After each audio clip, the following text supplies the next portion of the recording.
These here I purchased from a place called Adafruit, adafruit.com.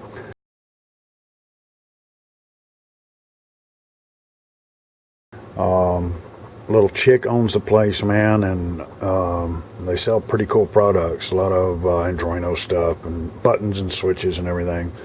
This is a waterproof switch. I don't know if it's I-85, I-86, I-87, or 68, or what it is, if I even got that code right. It's got a little O-ring that comes in behind here, but this is a 5-pin on-off switch. Some of these will be momentary, meaning that when you hold it down, it's on, and then when you release it, it's off. And that's not the kind you want if you want to turn a light on or off. This is actually an on-off switch, but it's an on-off 5-pin switch, which can make things a little bit confusing. Okay? So the cool thing about this is it's got a little LED ring here, and that creates even more of an issue when you want to go to wire this up. Number one, if you're using 12 volts, okay, this is only rated from 3 to 6 volts.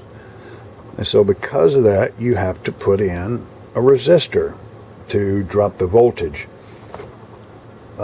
In the application on the website, it said 470 ohm, and that's what these guys look like.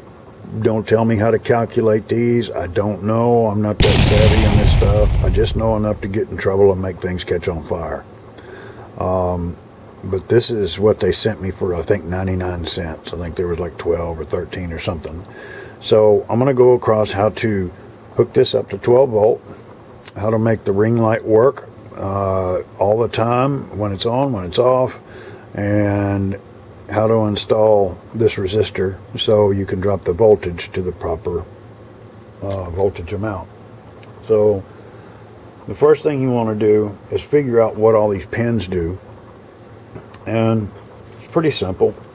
You can see the marks here because you can't see them on here. On the back of this, there's a positive. Let me get that the same. There's a positive, a negative. A negative is over here, okay? And then you're going to have 3 right here on the bottom. One is a common.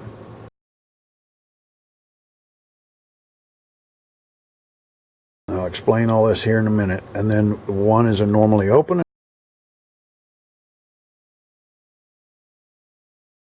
One is a normally closed.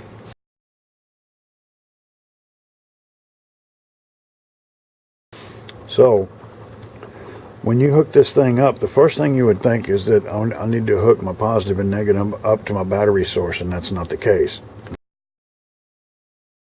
Okay, ground is a ground is a ground. So you hook your ground up, okay, and then your common, this is where your power is going to come in, whether it be 3 volt or 6 volt, 5 volt, 12 volt, whichever it is, this is where it's going to come in, okay, because this is going to be what you power on and off, whatever you're trying to power with the switch, whatever you're trying to turn on and off with the switch, okay? So this is your negative, and this is actually your positive, okay? This positive over here is for that LED, and that's one of the things that threw me. So I'm working with 12 volts, and not 6 or 3. So the LED in here, and yours may not be the same. You can order these with 12 volt. I just didn't for some reason, but this is good for 3 volt all the way to 6 volt, okay? But the problem is I'm going to be using a 12 volt power supply on my motorcycle. So what we have to do, so we don't burn the LED up, because the switch will handle it. The switch can handle a lot more voltage than 12, but so we don't burn the LED up, we're going to have to install one of these resistors. I'm going to show you how to do that real quick. This is one that I've already pre-wired up. Almost have it ready to go and install. Now, I'm going to tell you right away, there are sockets that you can get to plug these into, which makes life a lot easier. But I didn't know about it until I had already got started. So what I'm going to do is I'm going to want you to see we got power here. Blinking light. Okay. And there is my negative.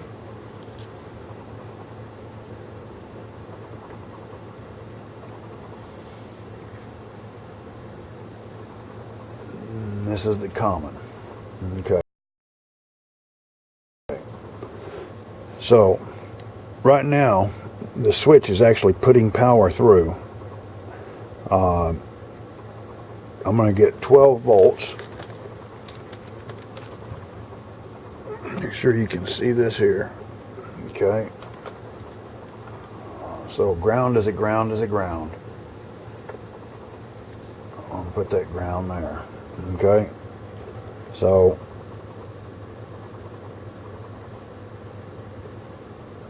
turn the switch on.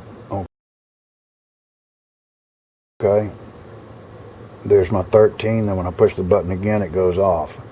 Now, if I move this over to the other little pin there, you see it's got voltage. So you're getting voltage either way, but it just depends on whether you want it to come on when it's pushed or when it's not pushed. Normally closed means when it's not depressed. It means it's always, it's on, and when you push it, it turns it off. That's kind of backwards the way we normally do things. So I'm going to use this middle pin here, which is normally open, and when I push the button, I get voltage. That's the way I'm going to hook it up on my bike. Okay, so the resistor, how does that work? So the resistor, you just need to put in line for the positive. This going to power the LED. So right here is where I've soldered that resistor.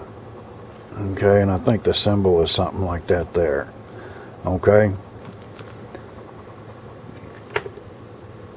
I'm trying to find my show and tell there. So that goes right there. And then you can solder another little wire on there to make it a little easier to work with. And let's say if you're going to run it normally open, or I'm sorry, normally closed, when you push the button, you want it to come on. You want to run this resistor from here into here. Now, if you take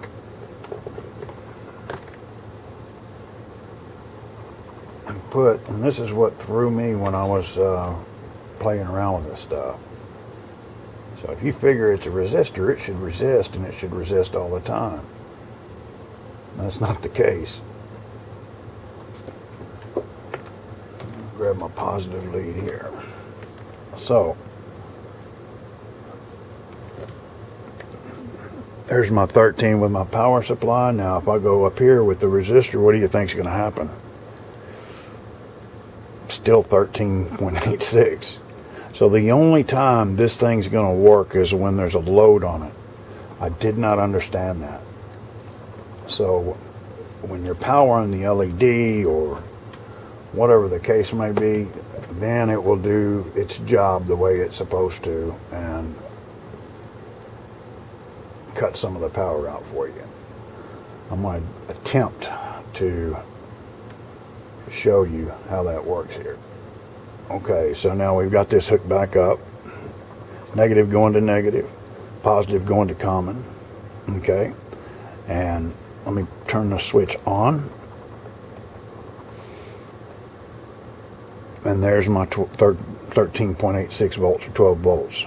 Okay, so now I'm going to take this over here and I'm going to touch it on that.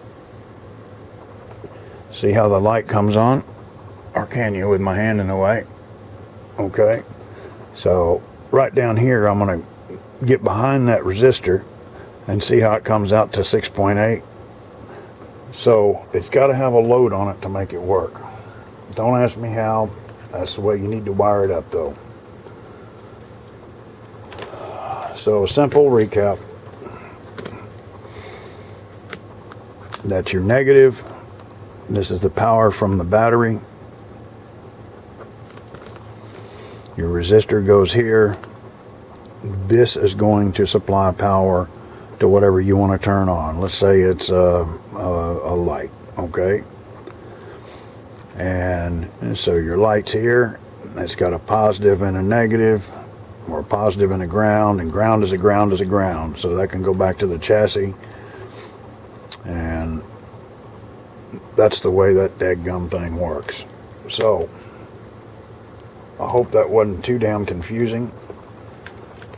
I hope it may have helped you out a little bit, because it got me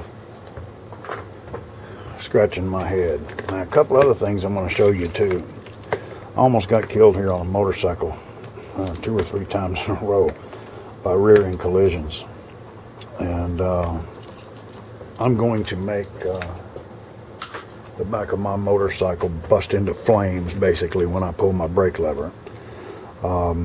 You may have ran into or seen the deal when you apply the brake, it'll flash the light rapidly 3 or 4 times, or strobe or whatever, and those modules are $40.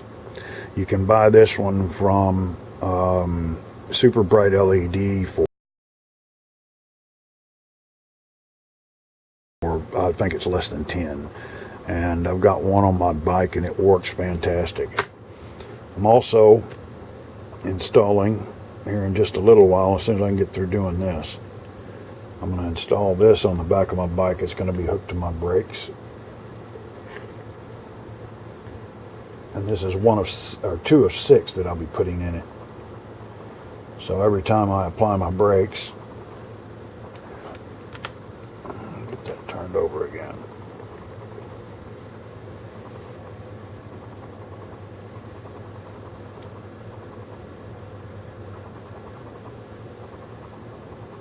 And those things are super, super bright if you're looking straight at them. And I also converted over my rear tail light to LED, and this is another product that comes from Super Bright LEDs. I bought a lot of different LEDs. I don't get anything out of this, man. It's just a good product, man, for a little bit of money. It's encapsulated, so it protects the corn cob, I think is what they call this thing. But let me show you how bright this thing here is, if I can do it without blowing it up. And those things are just super, super bright.